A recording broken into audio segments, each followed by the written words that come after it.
olen Alari Toopstik, mängin meistriliigas FC Kuressaares poolkaitses. Olen Vinni vallast pärit ja kasvanud siin ülesse. Ja jalgpallipisuku sain siis Vinni koolist. Enne seda suusatasin pikka aega, ütleme nii 6 aastat. Ja pärast seda alustasin jalgpalliga. Kolisin elama Tallinna ja siin ma nüüd olen. Koolivõistkonnas mängisin ja nii see läks. Kolisin Tallinna, hakkasin teist liigat mängima ja järgmine aasta kutsuti meistriliigasse. Siis olen mänginud ka 1 aasta Norras, 3. liigas. Ja siis tulin tagasi Eestisse ja jälle meistriliigas. Jalgpallur peab olema kiire, tugev, heas füüsilises vormis ja hea mängu lugemisega.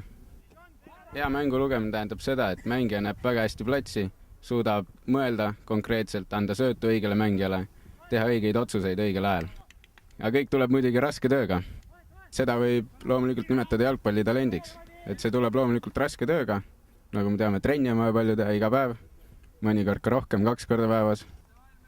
No ütleme nii, et Eestis on ta natuke teistmoodi, et pooled klubid on amatöörklubid.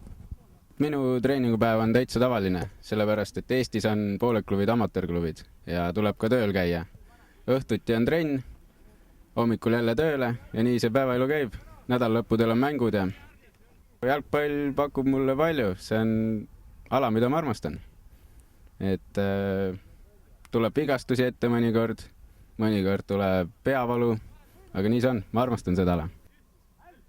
Mängisin ka 1 aasta Norras, see andis mulle palju enesekindlust juurde, loomulikult sain uusi tuttavaid.